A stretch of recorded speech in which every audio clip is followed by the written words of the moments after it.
ये है इलेक्ट्रीशियन के काम में आने वाले मुख्य मुख्य औजार। औजार के अंदर जितने भी इलेक्ट्रीशियन काम में लेता है, ये अपने पास औजार हैं। अब प्रत्येक औजार का क्या काम है और उसका क्या नाम है, ये समझना आपको। सबसे महत्वपूर्ण औजार इलेक्ट्रीशियन का आता है कॉम्बिनेशन प्लायर। कॉम्बिनेशन प्लायर इसका नाम क्यों दिया गया कि इसे अपने कई काम कर सकते हैं। जैसे क्या काम कर सकते हैं इसे? वायर को काटना। वायर को कौन से वायर को काट सकते हैं? नरम वायर को, हार्ड वायर नहीं काटना है ना, सॉफ्ट वायर। वायर को काटना, वायर का इंसुलेशन उतारना, वायर को ऐंठना, 2-3 काम हो गए। और किसी भी जॉब को या पतले जॉब को इसे पकड़ना, 4 काम हो गए ना, हैं? हाँ, इसमें गोल भी पकड़ सकते हैं। इसमें ये जबड़ा कटा हुआ है, इसमें ग्रिप बनी हुई है, तो इसका कई काम है। तो कंबाइंड होने के कारण इसका क्या नाम दे दिया? Combination plier. Combination plier electrician का सबसे महत्वपूर्ण औजार होता है। और जो भी इलेक्ट्रीशियन औजार काम में लेता है, वो उसकी एक सावधानी है कि औजार के अनुसार ही तो काम में लेना है उसको। जिस औजार का जो काम है वही काम में लेना है। दूसरी बात, हमेशा इंसुलेटेड औजारों का आपको उपयोग करना है। अगर कोई मान लो कॉम्बिनेशन प्लायर है, अब इसका इंसुलेशन कट गया, टूट गया, फट गया, तो आपको क्या करना है? इसको इंसुलेटेड करना है। ठीक है, अब ये टेप लगा के इसको इंसुलेटेड कर दिया। अगर इंसुलेटेड नहीं करते और आप सप्लाई चालू लाइन पे काम करते हो तो क्या होगा? विद्युत शॉक लग सकता है। ठीक है, ये ध्यान रखना है। इसका काम क्या हो गया? वायर को काटना, वायर का इंसुलेशन उतारना, वायर को ऐंठना और वायर से को पकड़ना। ठीक है, एक इसके बाद में आता है कटिंग प्लायर। इससे अपने वायर को काट सकते हैं, है ना, और इसका वायर से इंसुलेशन भी उतार सकते हैं। मुख्य काम इसका क्या है? वायर को काटना। एक होता है स्क्रू ड्राइवर, पेचकस। इसका क्या काम है? स्क्रू को खोलना और कसना, इसके अलावा इसका कोई काम नहीं। कई बार अपन छेनी की जगह भी काम में ले लेते हैं, नहीं लेना चाहिए। ठीक है, अगला औजार है अपना वायर स्टिपर। इसका क्या काम है? वायर का इंसुलेशन उतारना। ठीक है, एक होती है अपने पास कैंची। इलेक्ट्रीशियन का क्या काम है? क्या काम में लेता है कैंची को? जब वाइंडिंग करता है इलेक्ट्रीशियन तो उसको वाइंडिंग पेपर, वाइंडिंग कपड़ा, स्लीव आदि को काटने के लिए कैंची का काम। ठीक है, उसके बाद में यह है वायर गेज। इसका क्या काम है? वायर की साइज, वायर का गेज मापने के लिए। एक टूल और अपने पास जिससे भी अपन वायर की साइज निकालते हैं, यह है माइक्रोमीटर।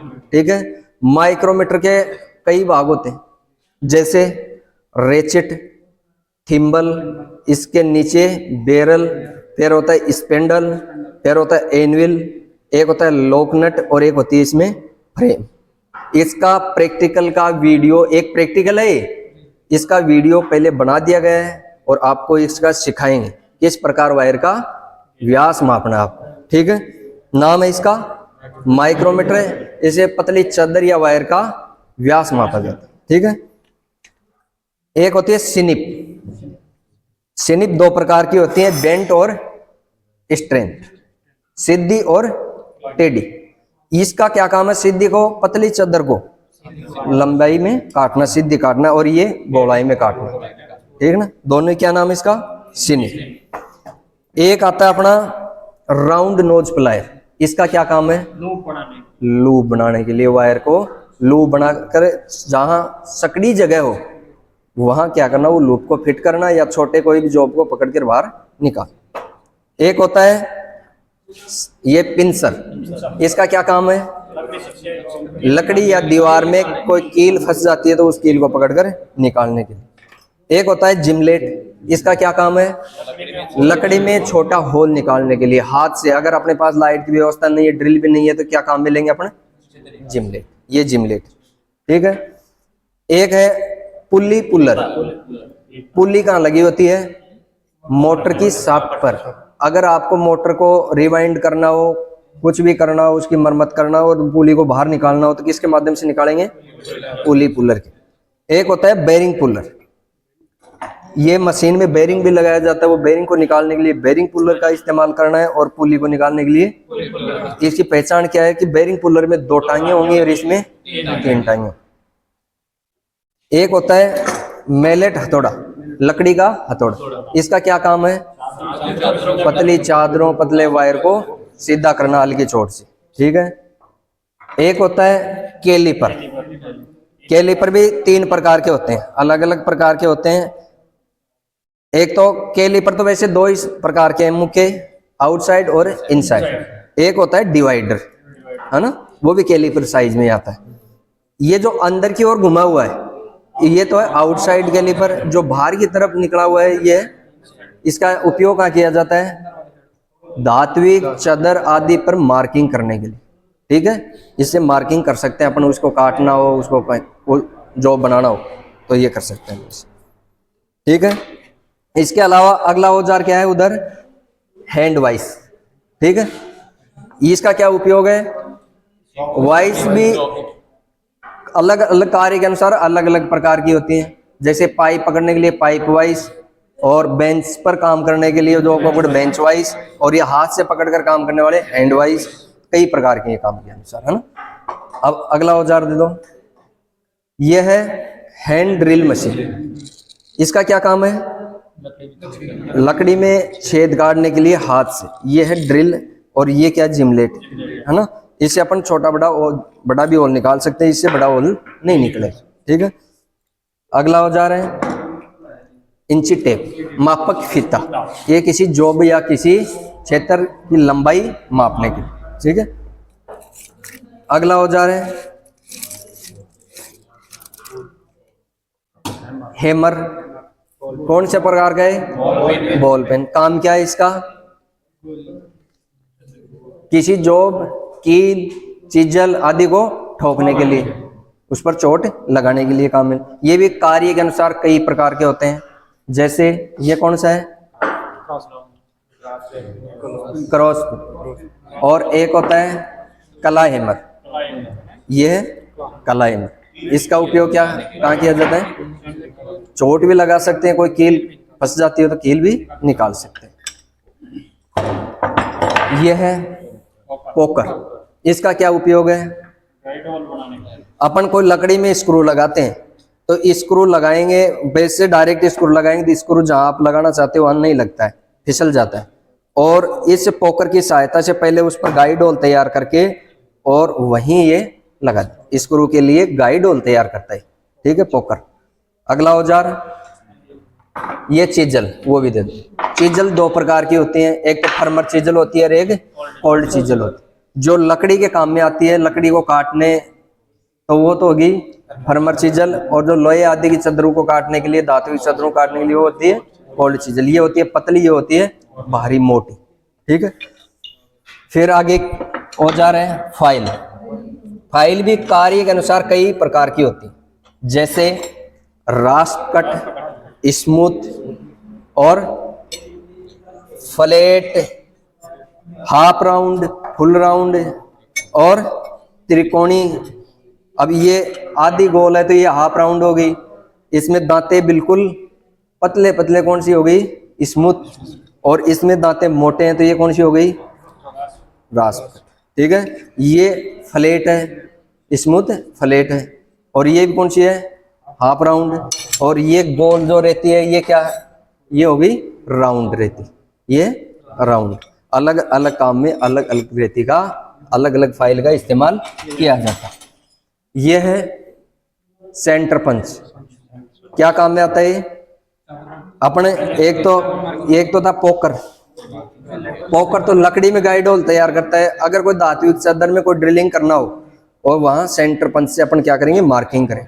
ये धात्विक चादर के लिए, ये लकड़ी के लिए, ठीक है। एक होती है ट्राई स्क्वायर, इसको बोलते हैं गुणिया।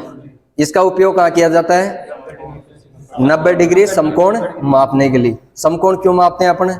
वायरिंग करते हैं तब मापते हैं, केसिंग कैपिंग टेढ़ी मेढ़ी नहीं हो जाए, ठीक है।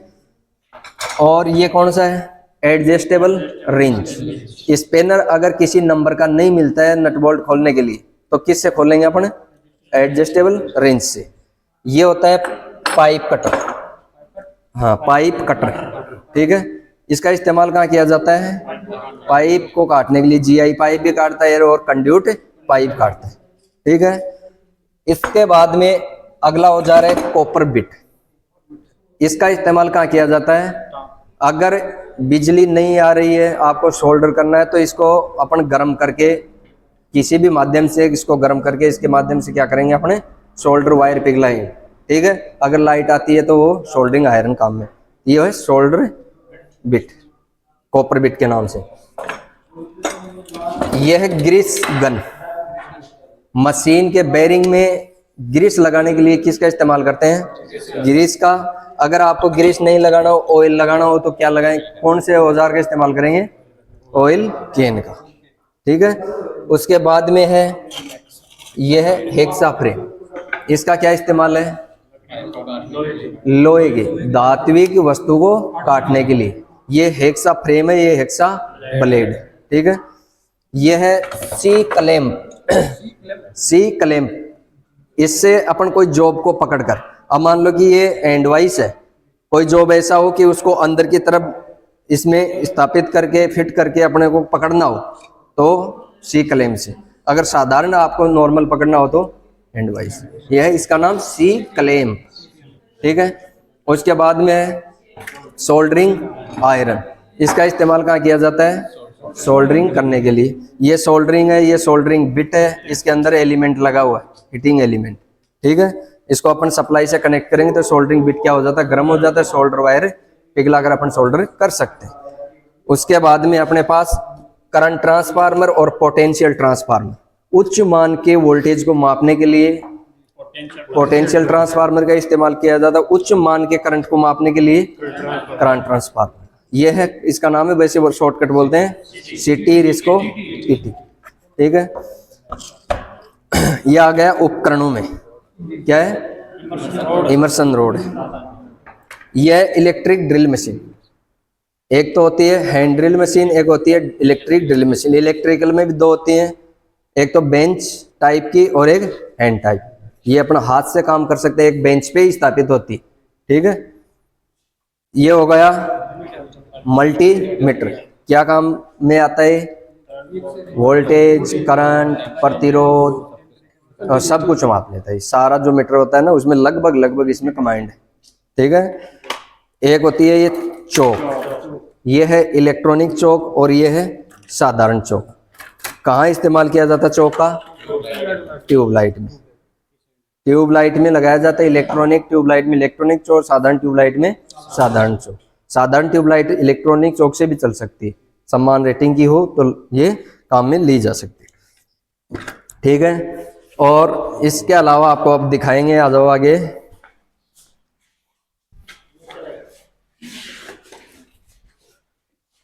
इधर आओ, ये क्या है? आइसोलेटर। और ये एक होती है एमसीबी। एमसीबी आइसोलेटर में क्या अंतर है? इसमें डबल पोल होता है, फेज और न्यूट्रल में। ये एक सर्किट ब्रेकर का कार्य करती है और ये एक सुरक्षा युक्ति। ठीक है, ओवरलोड या शॉर्ट सर्किट होती है तो एमसीबी क्या हो जाती है? ट्रिप हो जाती है, सप्लाई ऑफ हो जाती है। इससे अपने सप्लाई ऑन ऑफ करते हैं। ये कोई भारी शॉर्ट सर्किट होता है तब भी ये प्रोटेक्शन भी देता है, ऑफ हो जाती है, लेकिन इसी अपना प्रोटेक्शन नहीं देता जितनी एमसीबी देती है। एमसीबी का पूरा नाम क्या है? Miniature circuit breaker. ठीक है, इसके बाद में अपने पास ये छोटे छोटे और आइटम रखे हुए हैं। इनका क्या नाम है? एक तो होती है कड़ची, एक होता है मेल्टिंग पॉइंट। जो पहले क्या होता था, एक यहाँ वो रखा हुआ है ब्लो लैंप। पहले क्या, मोटी केबलों पर ज्वाइंट करने के लिए ब्लो लैंप से उस ज्वाइंट को गर्म किया जाता था। शोल्डर वायर को पिघलाकर किस में डाला जाता था? मेल्टिंग पॉइंट में। ठीक है, शोल्डर वायर को इससे पिघलाकर इसमें फिट कर दिया। मान लो कि मोटी केबल है, इस पर ज्वाइंट किया करना आपको, तो शोल्डर वायर सोल्डरिंग से तो होगा नहीं, तो वहाँ क्या काम में लेंगे? Blow lamp. ब्लो लैंप से इसको गर्म करके इसमें शोल्डर पिघलाएंगे और जोड़ को इस गर्म करके और मेल्टिंग पॉइंट या उस कड़छी के माध्यम से शोल्डर लेंगे और उस पर जोड़ पर डाल दें, और ठंडा होते हैं जोड़ क्या हो जाता है? मजबूत हो जाता है। ठीक है, तो इसका क्या नाम है? कड़छी और मेल्टिंग पॉइंट। और ये होता है ब्लो लैंप। ब्लो लैंप के माध्यम से अपन क्या करते हैं? जोड़ को गर्म करते हैं। ठीक है, आओ उसके बाद में आपको ये है रंदा। लकड़ी के जो वायरिंग बोर्ड होते हैं, उस पर क्या करते हैं, फिनिशिंग करने के लिए, है ना। ये होता है रंदा, ठीक है। ये होती है डाई सेट। अगर कोई कंड्यूट पाइप हो, जीआई पाइप हो, उस पर चूड़ी काटनी हो तो ये इसके माध्यम से काट सकते हैं, डाई सेट के माध्यम से, ठीक है। अलग अलग पाइप की साइज के अनुसार इसमें क्या होता है, इसका डाई होती है, उस डाई को फिट करके और डाई को घुमाकर चूड़ी काट सकते हैं। टेप होती है ना, डाई टेप होती है। हाँ, डाई टेप ही होती है, डाई इसमें फिट करके और फिर घुमाया जाता है वो, है ना। ये लाइट है, कौन सी लाइट है, ये मरकरी वेपर लैंप। ये है मरकरी वेपर लैंप। ये लैंप है, ये इसका होल्डर है। इसको चलाने के लिए एक चाहिए आपको चौक, ये चौक है, एक चाहिए कैपेसिटर, ठीक है। ये है मरकरी। और एक होती है sodium vapour lamp. Sodium vapour lamp ये है, इसको चलाने के लिए आपको एक तो चाहिए चौक, वहाँ चौक रखा हुआ है इसका, एक चाहिए कैपेसिटर। इसका आपको इसका भी प्रैक्टिकल सिखाएंगे। सोडियम वेपर लैंप में भी दो प्रकार के होते हैं, हाई प्रेशर और लो प्रेशर। यह है लो प्रेशर, यह है हाई प्रेशर। इसको चलाने के लिए आपके पास चौक होना चाहिए, इग्निटर होना चाहिए, ठीक है। एक होना चाहिए आपके पास कैपेसिटर। और इसका संयोजन अन्य लैंप लाइटों के अलग है, तो इसका संयोजन इसका प्रैक्टिकल है, ये भी आपको प्रैक्टिकल में सिखाया जाएगा। और इससे अलावा अपने पास है हेलोजन लाइट। हेलोजन लाइट का कनेक्शन साधारण है, वैसे कोई ज़्यादा इसमें समझने की बात नहीं है, मरकरी और सोडियम वेपर लैंप की तरह। और ये कौन सी है, फ्लोरोसेंट ट्यूब लाइट। ये होता है ट्यूब, एक लगता है इसमें स्टार्टर, एक लगता है चौक, ठीक है। इसका भी प्रैक्टिकल है, ट्यूब लाइट का श्रेणी और समांतर। अब ये कुछ अपने पास इंस्ट्रूमेंट हैं जिसको अपन बोलते हैं मीटर, ठीक है। मीटर में अपने पास सब प्रकार के मीटर हैं, ampere meter, volt meter, cos phi meter, power factor meter, frequency meter और milli ampere meter, milli volt meter, megger, earth tester, energy meter, सभी प्रकार के मीटर हैं, जिसमें एनालॉग और डिजिटल प्रकार के भी हैं। कुछ एनालॉग हैं, कुछ डिजिटल हैं। ये अपने पास ये एनालॉग है और ये डिजिटल है। हाँ नहीं, ये डिजिटल हो गया और ये एनालॉग। इसमें ये सुई के माध्यम से अपन पता लगाते हैं, इसमें डिस्प्ले में क्या होती है, नंबर आ जाता है, ठीक है। एक मीटर में आता है moving type, iron type, moving coil type, दोनों प्रकार के। मूविंग आयरन एसी और डीसी दोनों पर काम करता है, कॉइल केवल डीसी पर काम करता है। इन मीटरों का भी आपका अलग अलग प्रैक्टिकल के माध्यम से आपको सिखाएंगे। उसके बाद में यह है इंडक्शन कॉइल, जिसमें मैग्नेट बनती है, ठीक है। यह है वेरिएबल रेजिस्टेंस। वेरिएबल रेजिस्टेंस के आगे है TPIC, triple iron clad switch. एक होता है DPIC, double pole iron clad switch, ठीक है। एक होता है, ये भी क्या है, DPA, double pole iron clad switch. इसको चेंज और स्विच के नाम से भी जानते हैं, ठीक है। आओ, ये है ट्रांसफार्मर, स्टेबलाइजर भी है, ये ट्रांसफार्मर है सिंगल फेज का। कुछ स्टार्टर रखे हुए हैं यहाँ, ये स्टार्टर हैं, ये ग्राउलर है, ये बैटरी चार्जर है, और ये कौन सा है, फ्लक्स मीटर। ये है फ्लक्स मीटर। इसको क्या बोलते हैं, मिक्सर ग्राइंडर। ये भी अपना वैद्युतिक उपकरण है। ये इमर्सन चूल्हा, इंडक्शन चूल्हा है, ठीक है। ये है इन्वर्टर। इन्वर्टर का भी आपको प्रैक्टिकल सिखाएंगे। इन्वर्टर में बैटरी कैसे संयोजित होती है, कैसे इसका कनेक्शन होता है। ये अपने एसी सप्लाई, एसी मोटर के स्टार्टर है। ये मैनुअली स्टार्ट डेल्टा है, ये सेमी ऑटोमेटिक है, उसके आगे ऑटोमेटिक है। अब ये स्टार्टर पैनल पे लगे हुए हैं, ये प्रत्येक पैनल पे भी अलग अलग स्टार्टर लगे हुए हैं। ये है, ये कौन सी मोटर है, एमजी सेट बोलते हैं इसको। एमजी सेट भी दो प्रकार के होते हैं, AC to DC, DC to AC. तो ये किस प्रकार का है, डीसी टू एसी। और इससे अगला कौन सा है, डीसी। ये इधर भी एमजी सेट लगे हुए हैं, इनका भी क्या काम है, एसी टू डीसी सप्लाई में कन्वर्ट करना। ये है डीसी मोटर तीनों, डीसी सीरीज शंट और कंपाउंड, और ये है डीसी सीरीज शंट और कंपाउंड जनरेटर। डीसी जनरेटर भी होता है और मोटर भी होती है, एसी जनरेटर भी होता है और मोटर भी होती है। उसके बाद में एक एसी मोटर में एक मोटर और है जिसको बोलते हैं अपने स्लिप रिंग इंडक्शन मोटर। ये स्लिप रिंग, इसमें स्लिप रिंग लगी होती है, ठीक है। इसको चलाने के लिए रेजिस्टेंस स्टार्टर काम में लिया जाता है, ठीक है। ये स्टार्टर लगा हुआ है इसमें, इसका भी आपको प्रैक्टिकल सिखाएं। उसके बाद में एसी सीरीज मोटर है, उसके आगे मोटर लगी हुई है सिंगल फेज इंडक्शन मोटर। ये capacitor start, capacitor run motor. अगर इसमें एक कैपेसिटर को अपना हटा दें तो एक कैपेसिटर स्टार्ट मोटर बन जाती है। एक होती है हाई स्पीड मोटर जिसको बोलते हैं यूनिवर्सल मोटर। ये मोटर की विशेषता क्या है, ये एसी और डीसी दोनों सप्लाई से चलती है।